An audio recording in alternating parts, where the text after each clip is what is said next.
Welcome to the World According to Boyar, where we bring top investors, best-selling authors, and business leaders to show you the smartest ways to uncover value in the stock market. I'm your host, Jonathan Boyar.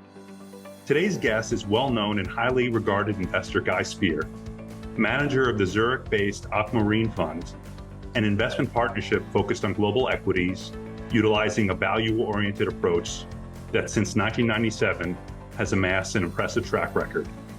He is also author of the highly acclaimed book, The Education of a Value Investor, which I thoroughly enjoyed reading for the second time while preparing for this interview.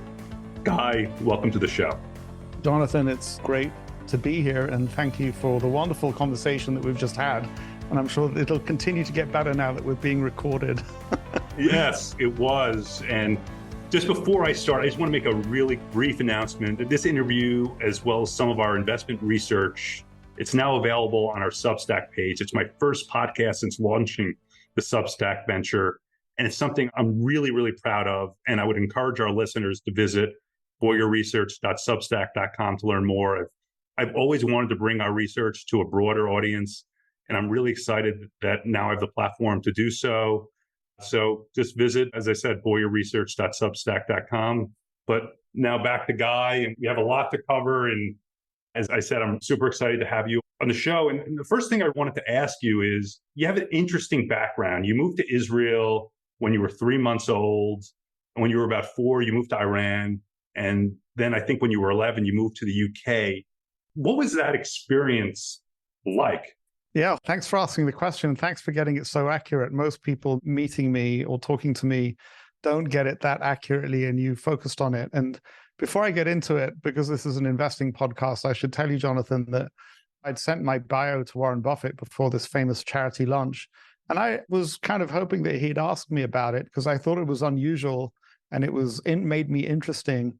And when we first met him, Warren goes straight to my wife and wants to talk to her about being born in Salisbury, North Carolina. And I was at once happy that he wanted to meet my wife, but sort of crestfallen that he had no interest in my exotic background. So what was it like? I don't have the comparison to what it would have been like had I grown up in a different way. In my case, my mother and father had met on a boat in Greece. My mother, who had been born in South Africa, had gone to the UK to teach as a young teacher, and she was traveling Europe with some of the money that she'd made. And my father, who'd completed the Israeli military, was traveling outside of Europe for the first time. And of course, Greece was an inexpensive place to get to. And so the Israel and South Africa combination of just, I was born in South Africa, but then my parents decided to move to Israel.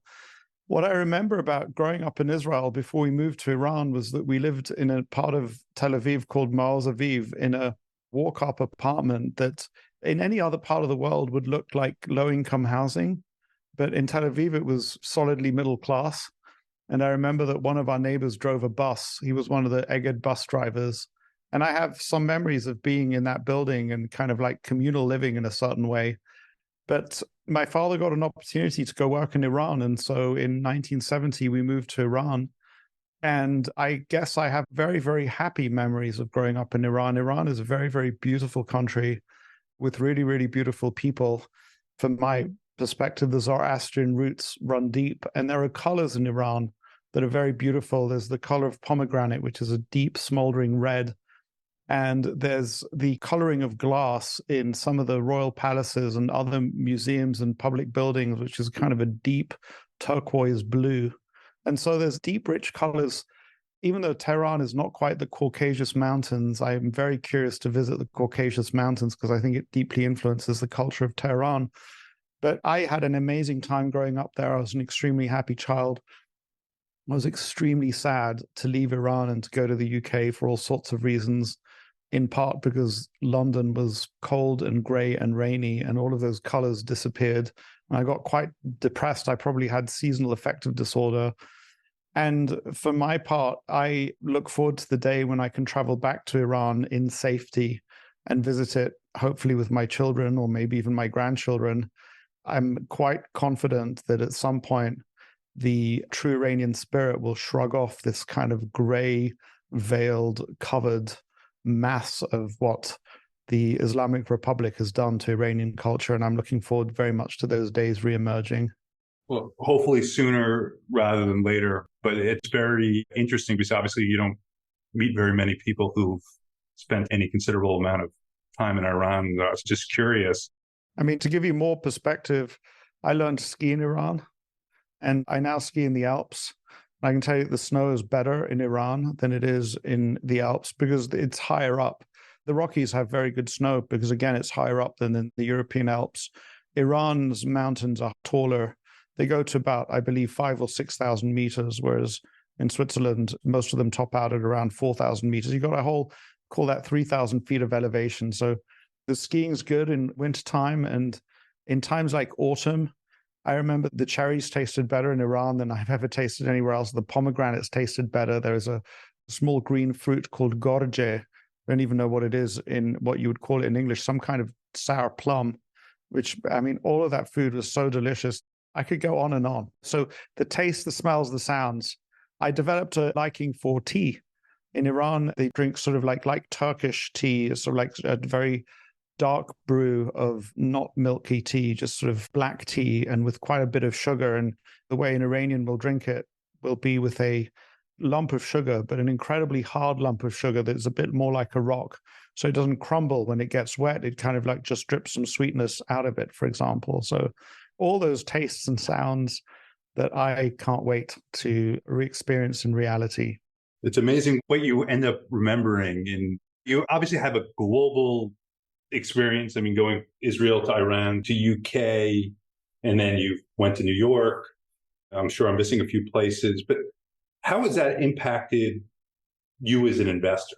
Yeah, and I think that I'm really glad, really, really glad and grateful that I ended up in the US. And the way I ended up in the US is that after studying undergraduate university in the UK, I ended up in a consulting company, a management consulting firm, a spin-off of Boston Consulting Group called Braxton Associates, whose headquarters were in Boston. And all of the partners had been educated in the US. And so I started looking to the US as a place to go and get a second degree. And I came over to the US for that reason.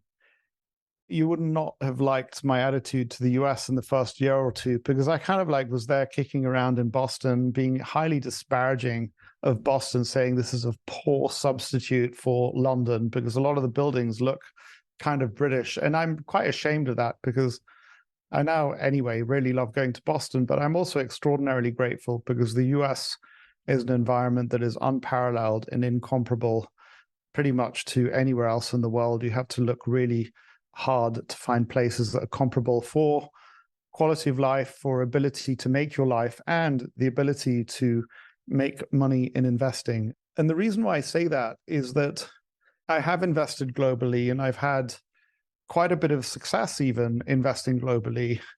But I think that I've had success in a certain way despite the global opportunities, not because of them. And I think the older I grow, the more I see the fraught difficulties and uncertainties of investing in places where capitalism hasn't taken hold in the way that it has in the United States. And what one tends to do is project all of the institutional supports that one has in the US into the country that one's looking at, assuming that those exist. It's only afterwards, when your head's handed to in one way or another, that you discover that those institutional supports are not there. And there's a whole bunch of things that come together in the United States to make capitalism work the way it does. And I would say that most people in the world actually don't understand American capitalism because they think of just the profit motive. And they think of Adam Smith's self-interested agents pursuing their own interest and there's benefits for all. Whereas actually it works in an institutional framework that has all sorts of subtleties around telling the truth, paying your taxes, taking care of people who are missed by economic opportunity. And all of that comes together. And many of those rules are kind of unwritten or just based in attitudes of people. So I think that my global perspective, to try and actually answer your question rather than to blather on, Jonathan, is that the United States really is an extremely unique place and a very special place and a very lucrative place to live and invest, or to be the way I am living in Europe and to invest in the United States. There are opportunities. in the rest of the world, but they are fraught with difficulties and with potential pitfalls that are far beyond even what most the experienced investor can understand and fathom. Speaking of difficulties, and it's an understatement to call this a difficulty, a gross understatement. And if you don't want to discuss it, I'm totally fine. But in today's climate, I feel unfortunately it's relevant. From what I read, your family essentially fled Germany in 1936, and I'm just assuming lost most of what they had in terms of property. I know it's a few generations away, but does that impact you on how you invest and how you think? I think that the first person to really kind of bring that up to me as a topic was William Green in conversations not dissimilar to this, Jonathan. And William's the author of this book, Richer, Wiser, Happier, and is an incredible observer of investors, not just of me, although he's also a very good observer of me. And I have not studied psychology. If I had an infinite lifetime, one of the subjects I would study is psychology. And within the subject of psychology, what I'd be interested to understand is this intergenerational transmission of wounds and how they get transmitted, if they get transmitted, to what degree they get transmitted. And I started writing about it subsequent to conversations with William Green about how I could actually start to understand more and more of my decision-making around that intergenerational wound that 2 generations ago, somewhere between middle class and wealthy, I would say. And on the one side, my grandfather was a lawyer after having been an academic for a very long time. And on the other side, my family were owners of real estate in Berlin and Germany's largest hat factory in south of Berlin, a place called Luckenwalde. And yeah, that was within about a period of a year and a half, they left. And some people didn't leave, and they're not around to tell the story, I guess. And even my grandfather had a strong interest in moving to Paris.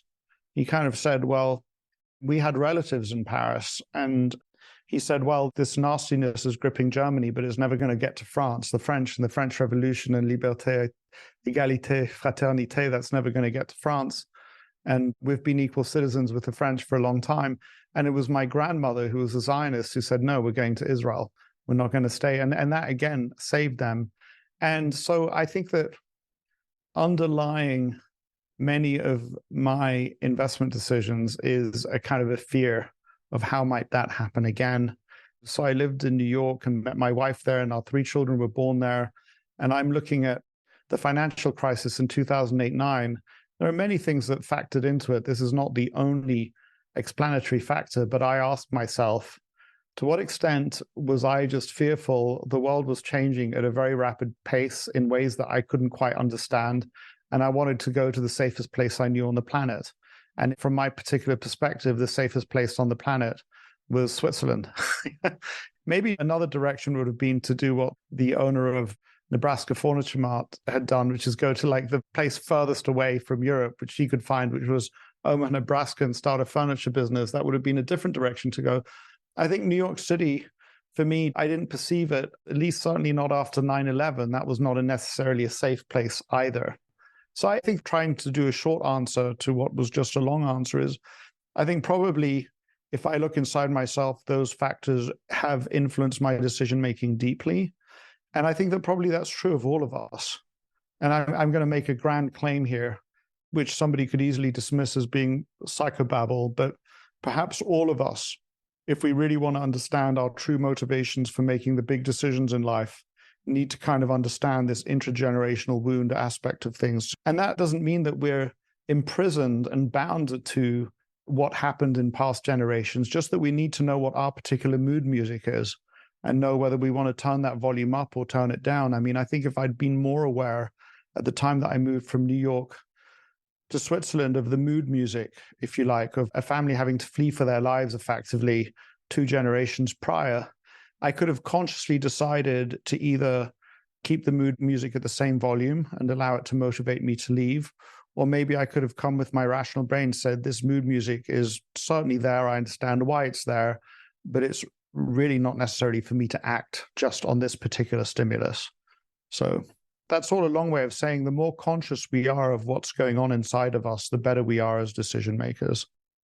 Thank you for that. And as I mentioned at the start, I really enjoyed the book and the education of a value investor. And I would encourage anyone who has not read it to buy it. It's really not a how-to guide to investing, although there are certain aspects such as using checklists and structuring your work environment that if someone implemented, they certainly would become a better investor, in my opinion. It's really more about your development as a person and how that changed your life, both personally and professionally. The book is unbelievably candid, especially for the world of investment management, where people feel the need to project this perfect image to both prospective and current investors. And I was curious how you had the courage just to be so honest. Thank you. Before I tell you, and I've told this story before, and I'm probably not getting it right, I just want to answer with a short story, which will give you a sense, and it really is a sense of how I got the courage to do that, which is that, and so the scene is the king of the kingdom is standing on the balcony of his palace, which overlooks a river, which happens to be alligator infested. And as he's hosting a group of guests and his beautiful marriageable daughter is there, they look over the balcony and they see on the other side of the river a man swimming across the river and fighting off multiple different crocodiles who would be very interested to eat him. And he gets to the other side, and miraculously and through Herculean efforts, and the king thinks that's the kind of guy that I would like to have my daughter marry. So he sends some of his servants to go pick the guy up and clean him up and bring him into the royal company. And he says, "Sir, I offer you my daughter and my kingdom. What a hero you are for having been able to do that. What is your wish?" And the man looks at him and he looks at the daughter, looks at the assembled company, he says, "Me, I just want to know who pushed me into the river in the first place." No heroes. So why is that relevant for the candor of the book is that, and I think that at least in my experience, many of the really good things that I've done, they don't happen because I planned it out. I didn't plan out to write an incredibly candid book. I didn't say this is going to be a great book because I'm going to be candid. What happened to me is that I felt envious of fellows, people I considered my peers who had written a book. And I kind of felt like I could write a book. And so I started taking steps in that direction. I didn't know what my book would be about, but I started writing 500 words a day. I started talking to people about the fact that I was seeking to write a book about something investing, maybe because that was my experience. And one thing led to another, and I can tell the story in more detail, but I don't want to take up too much time with it, I guess. But the next thing I know, I've got a book contract that I've agreed to. And so now I've got sort of like 12 to 18 months to deliver a finished manuscript to, in my case, Palgrave Macmillan. And that's the moment where I kind of suddenly realized that I've jumped into the river, I've been pushed into the river. And I'm not an academic. I might have taken an academic path in a different version of my life, but there I am. And I've overcome the fear. My fear is, which do you prefer, not to have published a book or to have published a book that might be a bad book, that might be a book that sells very few copies and is kind of more of an embarrassment than something that I'm proud of? And I'd overcome that fear and said to myself, I'd rather have published a bad book than not have published a book at all. But now, having gotten myself into the hot water, the question was, how can I make this book the best possible book it can be and the most useful to the reader? And it's at that point that I realized that the only thing I really was an expert in, the only way that I could really deliver value to the reader was to be uncompromisingly open about myself, because that was the only subject that I was really an expert in. And so my desire to be candid was out of the desire to read a book that was worth the reader's while and that would make a difference for the reader. And I knew that if I could be candid enough in a way that most memoirs, business biographies are not, then that might well be useful to the reader. So the candor came out of the fear of publishing a bad book and out of the desire to be of the most service to the reader. And I think the most important things in our lives, including a successful marriage or a successful relationship with one's children, for example, with a business partner, we kind of like have this image that we want it to be harmonious. But the best relationships are not harmonious. The best relationships become great relationships because there's friction and struggle. And so the image that I want to make sure that I leave the listener with and you with is not that I woke up one day, decided to write a candid book, and with a sense of mastery and self-composure, I wrote a candid book. I struggled over every detail that I wrote up. And in a certain way, I didn't want to give up that detail because it's sort of like one is sensitive and personal. So one chapter of the book, the Belly of the Beast chapter, I know where I was when I wrote it. And I don't exactly, well, I know where the motivations were, but I know where I was when I made the decision that I would seek to include this chapter in the book.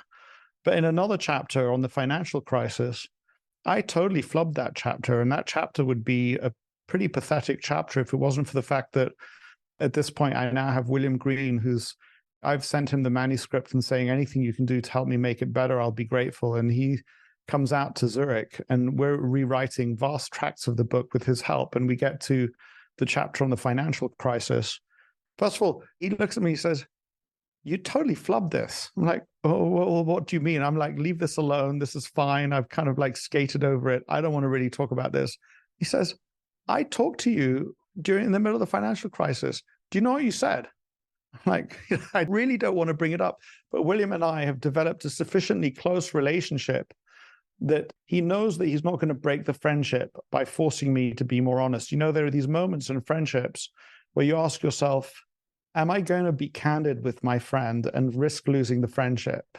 Or am I just going to take this thing and just put it aside? And so this was a moment like that for William. And he said, I remember calling you up. This is what you said. You said, Guy, William said to me, how are you doing? And according to William, I said, William, we're bleeding from every orifice.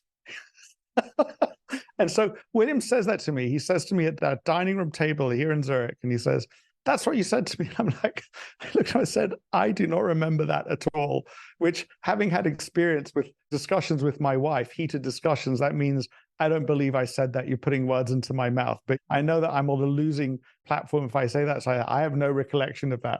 And William's like, you did. And that makes it into the book. Literally, that exchange makes it into the book if you look up that chapter. But my point to you is that that candor was a struggle. It was a struggle to get there. It didn't come easily to me. But the motivation was either I write some stupid book that skirts over the real things that were going on, and it's just not going to last as a book, and it's not going to be valuable to the reader, or I put myself out there, I rip open the kimono, I tell people what it was really like. And there's this phrase, I don't know where it comes from, the truth will set you free. So take that risk. Be brutally honest with the reader. And yeah, maybe it ends your career as an investor, but you'll be living a more honest life. If you are enjoying this podcast, all of the World According to Boyar podcasts, as well as additional articles and research reports, can be found at boyarresearch.substack.com. Now back to the show. Well, I'm glad you did it because I think it made the book significantly better. And it also, I think, made it much more valuable. And to me, it's interesting how, and it shouldn't be, but how being candid and honest really works. The previous guest I had was a guy, Patrick Doyle. I don't know if you know him. He's a guy who turned Domino's Pizza around, and now he's the chairman of Restaurant Brands. And he's most famous for going on TV on their commercials and talking about how bad their pizza was and how they're going to improve. And it was one of the most successful advertising campaigns of all time. I mean, who would ever think to go in and talk about how bad something is when trying to sell a product? But it's honesty and candor. I think people really respond, assuming it's truly genuine. I believe that. And obviously, I've learned at the foot of sitting there at the feet of Warren Buffett, who's extraordinarily candid and honest. And Charlie Munger said, if you tell everybody the truth, you're not going to waste any brain cells trying to figure out what you said to whom and trying to keep it all straight. But I was reading, it's a series of books by a professor at Stanford, and it's called The Path to Power. Or there's another book called Power. And I'm actually just going to look it up because I just added it to my website as one of the books that I've been reading recently. And Power, Why Some People Have It and Others Don't by Jeffrey Pfeffer. And one of the things that he says is, he says something that directly contradicts that. He says that the reason why people dissemble and lie so often in positions of power is that to admit your mistakes is to show weakness, which has power drain away from you. And that's why you see presidents and heads of state in democratic countries make huge mistakes, but they never admit to them. And he makes a strong case for that. So I haven't quite figured out in my mind he's obviously onto something. There's some part of what he's saying that is certainly true.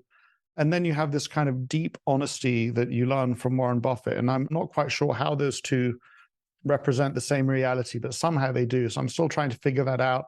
I'm saying that to you here and putting it out there because maybe one of the listeners will understand and will be able to email one of us and explain it. We're doing this interview on November 1st, 2023.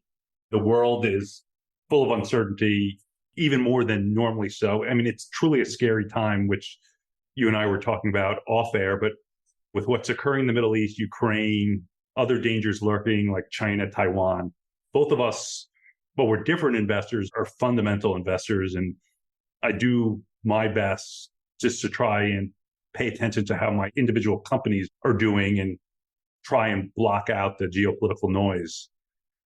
But it does seem like an especially scary period. Is what's going on influencing you in any way in terms of decisions on what you're holding?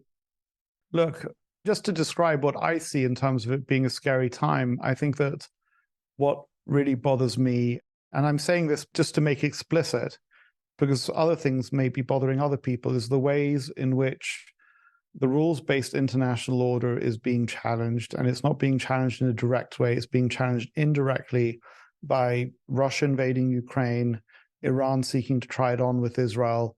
Lurking in the background, the US is considered to be the arsenal of democracies, but it seems like perhaps China is the arsenal of autocracies, and it's quietly funding, helping in some way or other Russia in its war with Ukraine, and maybe it's been helping Iran in one way or another. And so that challenge to the rules-based international order that has been so good for the whole of the world is deeply, deeply disturbing, no question about it. But is it worse than what we had in World War II, in which the world was divided between the Axis and the Allied powers? I don't think it is. And even as we have fears, I hope it doesn't come true, China tries to make a grab for Taiwan. Would it be worse than what we had at the beginning of World War II? I think possibly not. And the fact of the matter is, plenty of companies that existed before the beginning of World War II existed afterwards. The capital markets continued to exist. The payment systems continued to exist all the way through World War II. Bankers from all sides of that conflict met in Basel to ensure that global settlements continued to occur, which is quite extraordinary if you stop and think about it. So I try to separate out my concerns as a human, as a person who cares very much about freedom and liberal democracy, and that system, which I think has been the best for the whole of humanity, or for the majority of humanity, and is the direction in which the planet goes. I care a lot that the planet seems to be tilting towards a different method of government, which I don't think will end very well. Between that and my task as an investor, so I resolutely seek not to let my fears influence me in that way, or influence me. Being fearful about the future of humanity doesn't mean that you have to kind of change your investing strategy. I think that something that I have done, which makes sense to me, is that I feel like if I invest in the large blocks, so China, South Asia or India, Europe, US, those large blocks are less likely to be affected than mid-sized and perhaps smaller countries that could get crushed quite easily, or could have their geopolitical situation change rather drastically. So I feel less confident. In the past, I've made investments in countries like the Philippines, for example, and I'm not sure that I would be as confident doing that today. Having said that, the kinds of companies that I invested in the Philippines would survive any global war as well, as Nestle and IBM and various other companies did World War II. So that's a very long way of saying that I don't think that it should affect one's investing. And just to go into it in even just a little bit more depth, if I think of China and the extraordinary rivalry that has emerged between the United States and China, and the fear that the sabers become sharper and get more drawn. And I mean, it's an extraordinarily scary situation to imagine two superpowers facing off against each other directly, just kind of where it all might lead. But I strongly believe that if you look at already this kind of like fractured trading relationships and ownership of corporations. So what do I mean by that? many, many successful Chinese corporations are only successful because they've engaged with the planet and they sell to the planet, whether that be BYD and automobiles and buses and batteries and other kinds of electric vehicles, or it be Alibaba, which is a kind of a sourcing tool for a whole vast array of things that are produced in China for the planet. So the producers in China can't produce if the rest of the planet doesn't buy, and the rest of the planet doesn't get those things if they don't buy from the Chinese manufacturers in this case. So, and that's just on the product side. If you look on the investing side, so owners of Alibaba are spread around the world. Many Chinese owners of Alibaba own Alibaba through offshore instruments. And so ownership is global. And so I don't think that as investors, the rivalry between the superpowers or the rivalry between China and the United States, neither superpower is going to see it in its interest to start trying to kind of carve out non-Chinese investors versus Chinese investors. And similarly in the United States, there are so many other instruments they can use. So it's not fun to see from a human perspective. And it may be that that fracturing of ownership and of trading, the fact that it happens across boundaries, across nationalities, across ethnicities, is actually what helps keep the world on track to increasing prosperity. So the answer is, I'm fearful of it. I don't like it. But I think that people who spend a lot of time sitting in armchairs, we all want to be strategic thinkers. But it wouldn't be logical, to my mind, to take our concern for humanity and interest in the spread of liberal values when they get checked and we get worried about them and autocracies seem to be on the rise, to allow that to influence our investing decisions too deeply, which is all an incredibly long way of saying, Jonathan, it's exactly what Warren Buffett does. And I think that it's perhaps an easier perspective to take when you're living in Omaha, Nebraska, and the closest you can get to one of the US's borders is like you got to take a 3-hour flight in any direction before you get there. Whereas you feel a lot closer to the action when you live somewhere like Switzerland. Thank you for that. It's an interesting perspective, and just a little bit more kind of on how you think about investing in portfolio right now or in general. Like, what do you think about cash as an investment? Do you believe in keeping dry powder?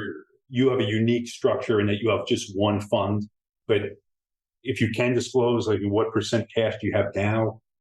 It's somewhere between 5 and 10% is the cash level. And I don't consciously target the cash level. So there is a change in perspective that happens over time as you compound money. And so I kind of see our investments, because my family has been participating in the fund all the way along. So the family that controls Schindler Corporation, which makes elevators, never understood how one of the world's largest elevator manufacturers is based in Switzerland, and another one is based in Helsinki, of all places. But they have made enormous amounts of money through Schindler, and I don't think that they're managing their cash balances. They're not looking at the overall value of their holding of Schindler and saying, well, based on the fact that we have 4 billion in Schindler shares, we need at least X% of cash. The businesses that the fund owns, I own them because I want to participate in those businesses over an extremely long time. And I'm not really worried about where the cash balances go, if you like. And so that's a perspective that I can have, having it's just shy of a 10x on the original investor's money. So I'm kind of seeing it from that perspective. I think it would be different if I was investing all of my cash in the fund today and I'd like sold a business I was investing all of my cash.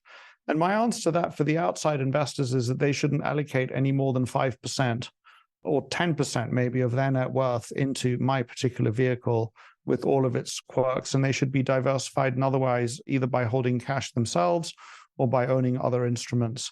So I don't manage the cash, and I try to buy a lot of something when I really feel like I can understand it well, and I think it's an extraordinary opportunity. But I can tell you that I haven't bought a lot of anything for a very long time. And I'm not sure, and that's why the cash balances are where they are. So now I've been doing this for 25 plus years. I've become far more aware of risks that I wasn't aware of before that make me far more parsimonious in my desire to allocate capital, especially to regions that I realize that I understand far less well. So I think that I was far more willing to be bullish on ex-Europe, United States. I'd say Europe, United States are home markets. And I used to be far more willing to invest in size outside of those markets, and now I'm far more reluctant to. Although the last company that I was buying was in India. Yeah, it was an Indian small cap, believe it or not. Speaking of small caps, I'm of the belief, and curious to your thoughts, that it's, I wouldn't say once in a generational type of thing, but at least in the US, it's by far the cheapest area of the market. There's a lot of pine fields, 45% of them are unprofitable if you take the Russell 2000, but they've done nothing essentially for the last 5 years. They've significantly underperformed for the past 10 or 20 years. Aquamarine's a big fund, but small enough to invest in small caps. Do you see opportunity in small cap shares? So here's what happens. Of course, there's opportunity, enormous opportunity, but the risks of the unexpected increase. I mean, I don't want to say exponentially, but they increase at a rapid rate as you get smaller and smaller businesses. So I don't know why, because I don't own it in my portfolio and I keep talking about it. Maybe I should own it. Costco is a business on a massive scale, and one can understand the economics of what is going on. And they were so well explained a long time ago now by Nick Sleep in a famous essay that has been read by many, many people. And that they have a cookie cutter mechanism for replicating that economics out over time. And they have a highly diversified sourcing strategy, and they have stores, and there's a very, very clear progression by which store doesn't make money in the first 18 months and then really starts coming into its own with its profitability margins after 3 or 4 years. And these economics are clearly replicated across stores. So in that business, there are a whole bunch of assumptions that one can confidently make about the economics and about the way it's being run, as opposed to you go to the other end of the scale where you have, I mean, in my case, I would take my Horsehead example, where the management went and did something that I think they probably regret very, very profoundly and deeply, but it was a sort of kind of a random move that seemed good at the time, and they didn't have people on the board with the experience to tell them it was a really, really bad idea, and their expectations of what the vulture investors would do with them and for them were completely out of the ballpark as to where it would have come out. And so that was a risk that appeared from nowhere. The management made a decision that in retrospect they regret. Why? Because it's a small cap company without the strongest board. The managers were really, really good in certain aspects of metallurgy, but they weren't necessarily financial types. And they certainly were putty in the hands of some really smart, sophisticated vulture investors who convinced them that the right thing to do was to run this company into bankruptcy and it would be good on the other side. So that risk emerged from nowhere in this small cap Horsehead, which is just not going to happen in a company like Costco. Before Horsehead, I was in a situation with a company called EVCI, which owned for-profit colleges. I'd met Bill Ackman a couple of times through Whitney Tilson. I knew he was an activist, and I ran to Bill Ackman and said, look what the management have done. This is egregious. They're so stupid. Will you come and help me? And he said to me something that was extremely valuable. He said, look, the management of a company like that are willing to take their reputation and trash it in order to win against you. They'd be willing to scorch the earth.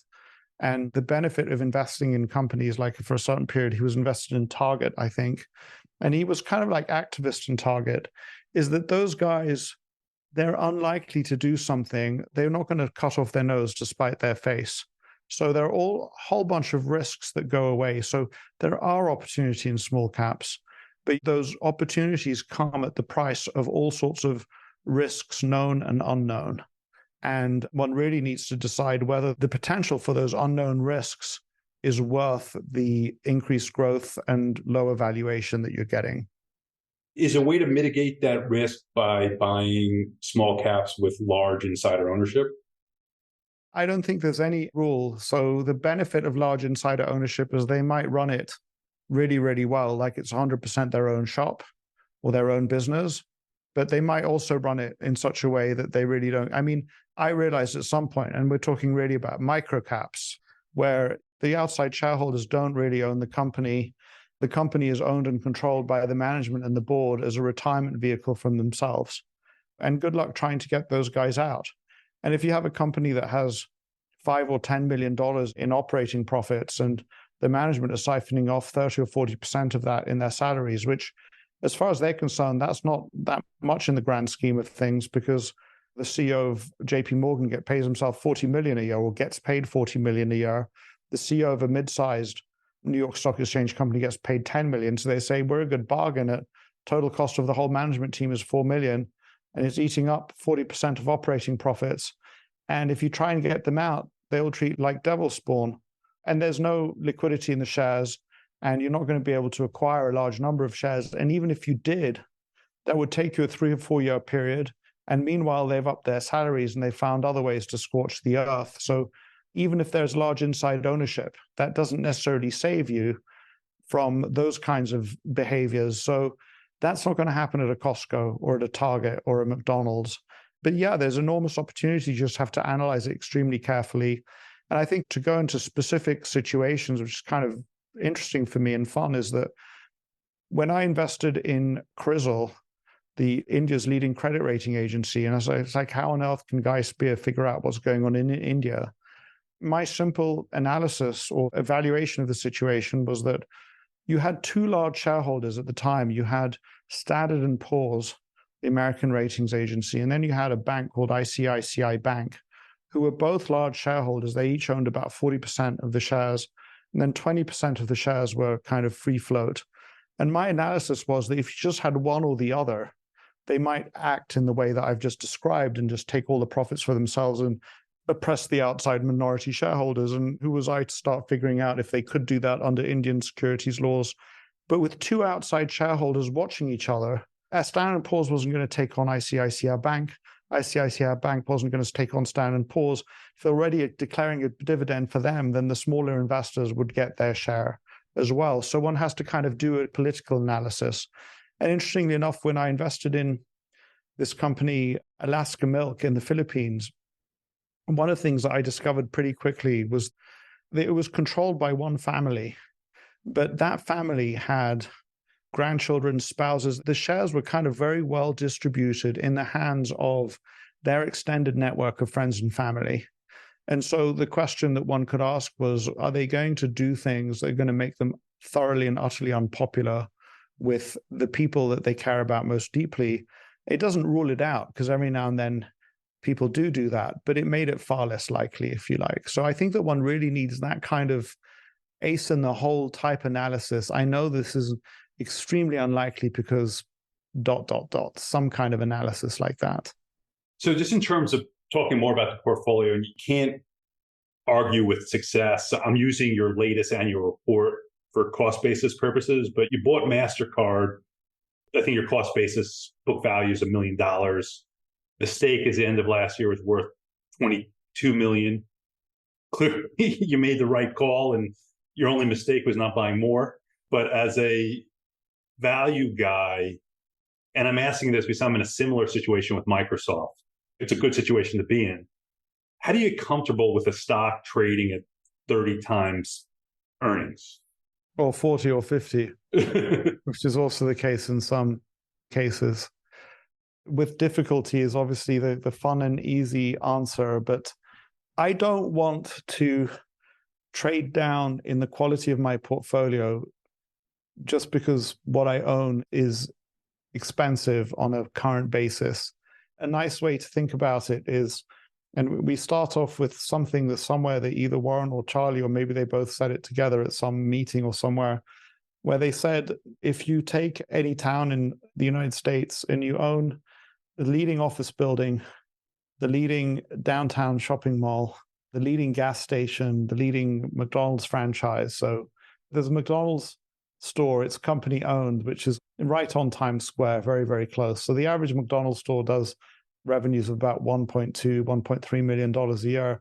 This store around 7th Avenue and 44th Street does $7 or $8 million a year. It's just like an extraordinary, obviously it's Times Square and for all of those reasons. So they kind of say, if you own, say, the leading gas station, if you own those four kind of properties, you're kind of done in a certain way. And because the value of those properties is high, why would I now go and sell, let's say, the leading office building in the downtown area and go and buy some useless warehousing on the edge of town because it looks cheap? And so once you own the economic high ground, once you own these really high quality assets that everybody would give an arm and a leg to own, the royal family in the UK would not sell Buckingham Palace for any amount of money. You come to the royal family, say, well, you could sell Buckingham Palace, you could buy all this inexpensive real estate on the edge of town, wait 20, 30 years, and this stuff's going to be so incredibly valuable. You've tripled and quadrupled your net worth. And the royal family says, yeah, I think we'll just stay in Buckingham Palace type of deal. And so I think that it's that kind of analysis, which is not really financial analysis, that says, I want to be in these assets that are at the very, very core of the economic system and of our civilization, because those are just good places to be. And I'm kind of like sorry that I did not spend more time, for example, seeking to understand exchange businesses, and that I don't have in my portfolio the London Stock Exchange or Chicago Mercantile Exchange, which were kind of obvious ones that I just didn't buy. And so that's how I hold on to it. Or if you take one of my larger and more successful positions, which is always fun to talk about because it involves fast sports cars. Ferrari sells not much more than 10,000 cars a year in a business where I think it's 140 million cars sold a year. So it's just such a tiny fraction of the number of cars sold, and people are getting rich all over the world. And something about men and their psyche is that at certain points in their lives, they have an intense need to own a throbbing red Ferrari as a social signaling mechanism. And that need just keeps arising and arising. And Ferrari's at the very center of that. And there's a strange and very unfair thing if you're a competing brand that the more you succeed, the more you succeed. And the more you talk about, the more you talked about. And so what's the likelihood that even when the company is selling twice as many or 3 times as many cars, the market is still extraordinarily unsaturated? There's huge excess demand. Plenty of men need a throbbing red Ferrari to have in their garage. And so I say to myself, that is economic high ground. That's an equivalent of Buckingham Palace. You cannot replace Buckingham Palace. You cannot replace that. It doesn't appear to me that you can replace that. And so now that I own it, I have to think really long and hard about getting rid of it. 2 follow-ups on that. One, do you have taxes to consider, or that's not a consideration? So the fund that I run is a non-taxable fund primarily. I mean, there's a US partnership, feedership partner, feeder fund, and there's an offshore fund that is not taxable. But the individual investors are taxable in their jurisdiction. So the shares that I own in my personal name are taxable in this jurisdiction. And there's no capital gains tax here in Switzerland. There's no inheritance tax. That's the good news. The bad news is that there is a wealth tax, in which they will shave off as much as, depending on your level of wealth, they'll shave off 0.5% or even close to 1% of your wealth every year if your wealth gets high enough. And so living in Switzerland is a bit like being a member of a country club. You kind of pay your membership dues every year. And I only realized it recently, but I was explaining this to my father. If you think that you can do a 10x on your money, and plenty of smart investors who think long-term can and will and have done 10x on their money. So if I'm paying 1% of my net worth in an annual tax, one shouldn't think about it at 1%. It could be 10% if you do a 10x on the money. So that is a significant drag on the ability to build wealth. And if you plan on owning the shares in the companies that you buy for more than 10 years, it might even be more of a drag than the 20% capital gains tax that one gets in the United States. And the nice thing about the 20% capital gains tax, or whatever the tax level is right now, is that when you pay it, you get to decide to pay it when you sell. Whereas I just have to pay it whether I sell or not. For your sake, I hope they do it at book value, not at market. They don't do it at book value, unfortunately.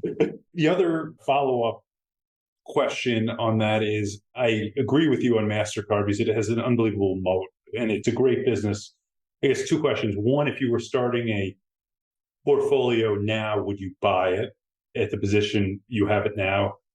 And 2, GE, it's not analogous, but some people might have made the same comparisons in 2000 on General Electric, and then we all know how that story ended.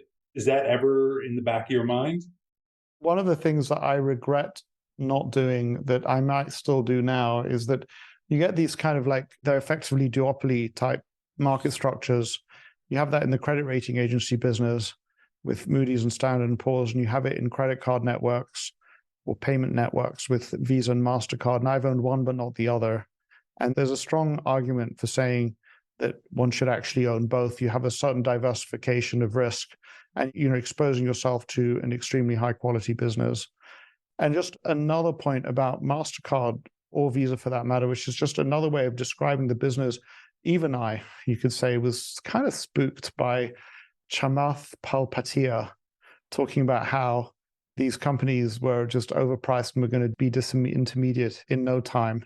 And with the greatest respect, he's an extremely smart guy, but he probably sounds off on too many things that he doesn't know something about. I hope that that's not insulting to him, Chamath, if you're listening, with greatest respect. But I don't think he understood the nature of the network when it comes to Visa and Mastercard. I know with Mastercard that there are about 15,000 banks in the network. And when you look at the economics of credit cards, you have the merchant discount, which is the difference between what the merchant receives and what the consumer paid.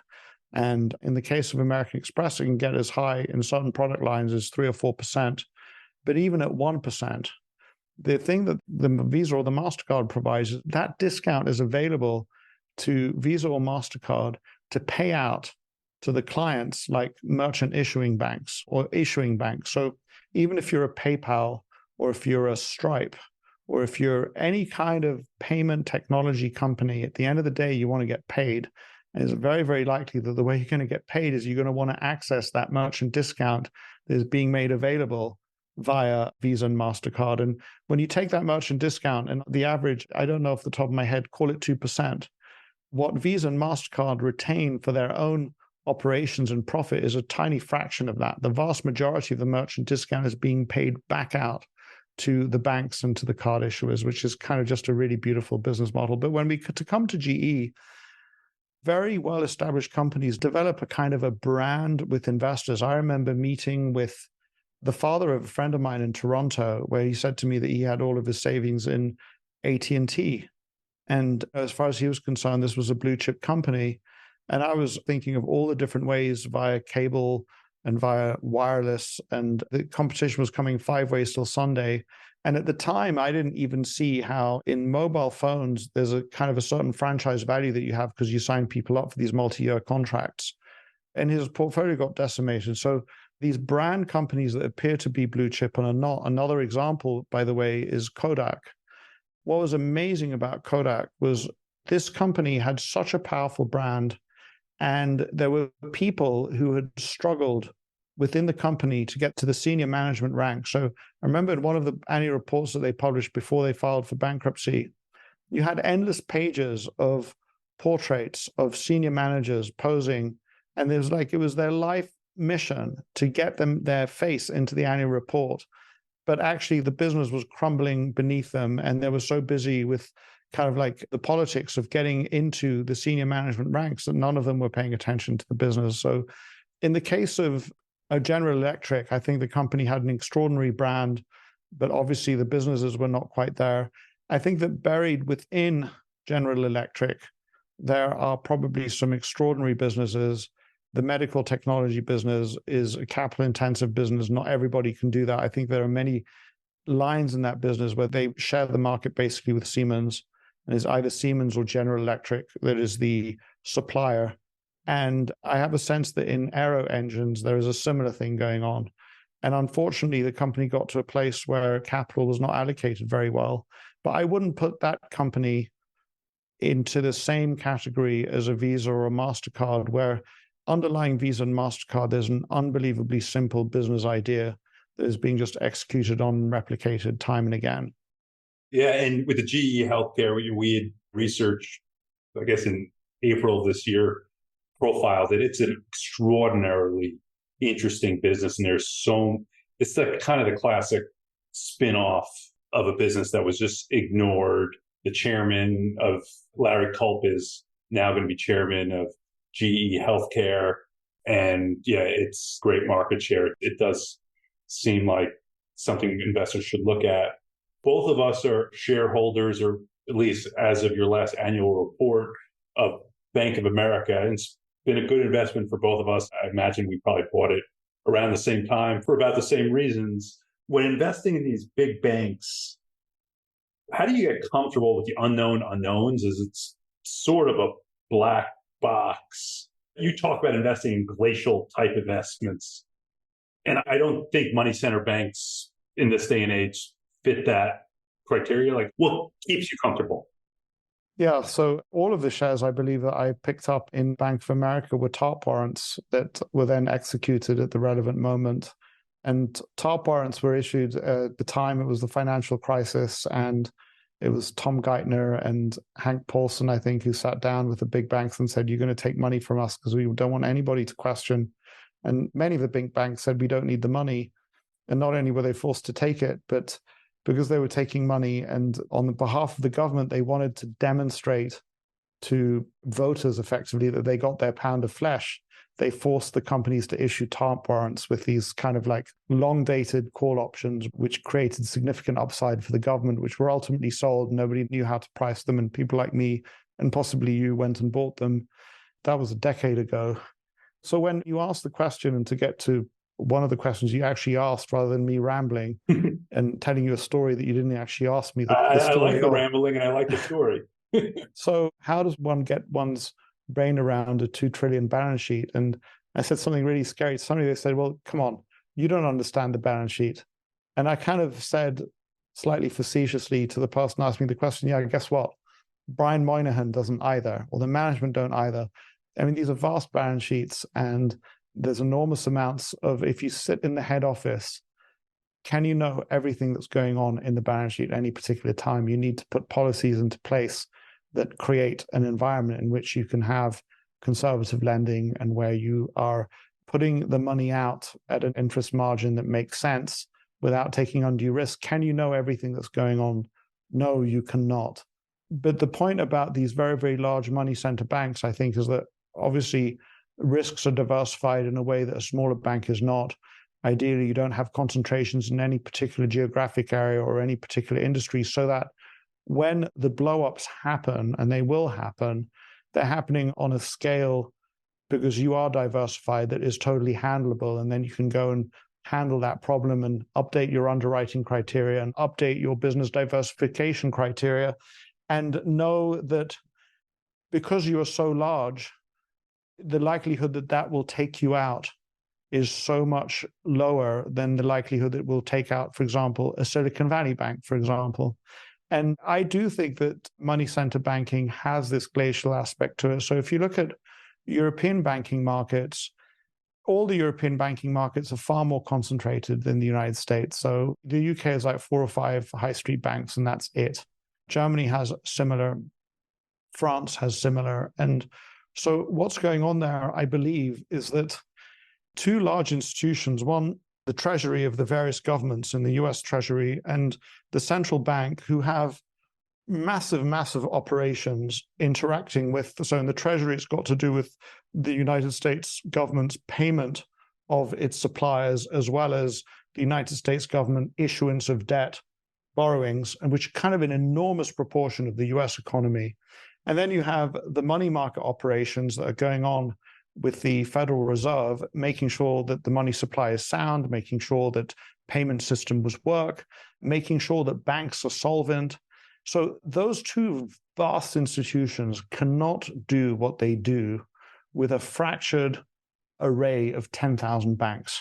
They really need those money center banks in order to interact on the volumes and scales that they do. When they conduct money market operations, they need to be able to distribute that through into the markets. And they do that through their interactions with the money center banks. And so I would argue that the money center banks have a very, very special role, and they have a privileged role, a role that is in a certain sense unfair. And anybody who doubts this, I urge you to go and look at the Federal Reserve's website and just take a look at how many regulations are coming out and how many directives are coming out and how many interactions are coming out with the banks and the banking system. And so the regulations don't always go in their favor. So when you have the Bank for International Settlements that comes along and it says, we care about capital ratios, and if you're a SIFI, if you're a significant financial institution, systemically significant financial institution, we're going to add a capital cost to you. So that is where the regulations go against the large money center banks. But by and large,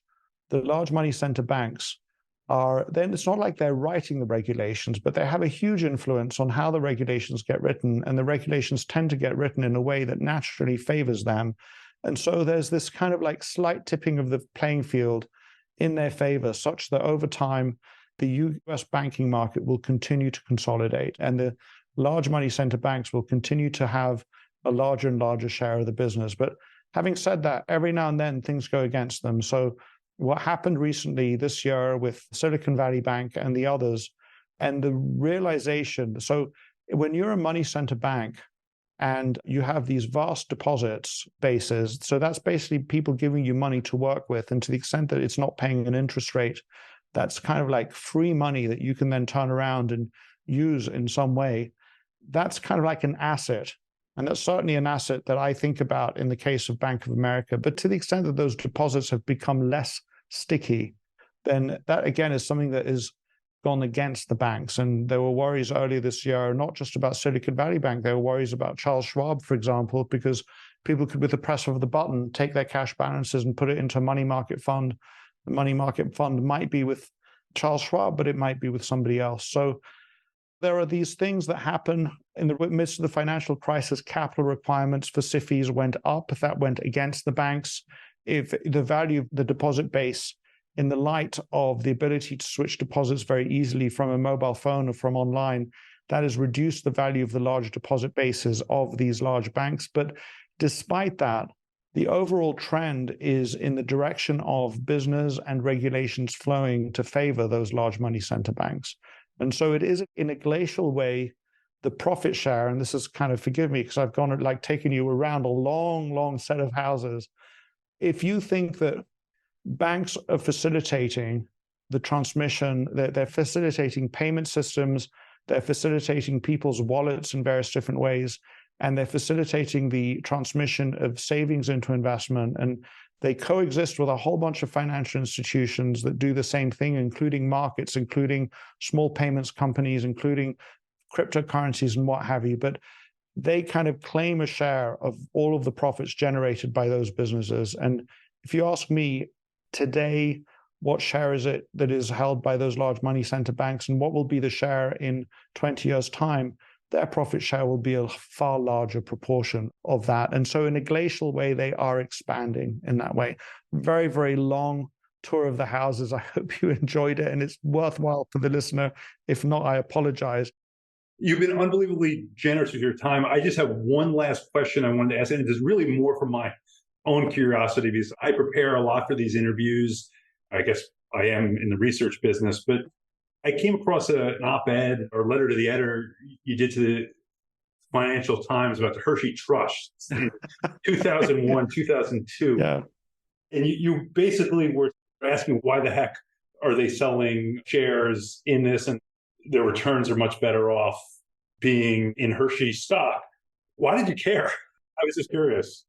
There's a part of me that wants to sound off and wants to be a voice that is heard. And that's the voice that is kind of saying all these things on Israel on Twitter. And I came from this sort of a bucket shop investment bank. It was my first job out of business school, very bad career decision. And I tarnished my resume in a way that, like Lady Macbeth, I've been wanting to wash my hands of everything that they touched during that 18 months that I was there ever since. And so when I see people behaving in what I think is a craven way, in a self-interested way, it kind of gets my gullet.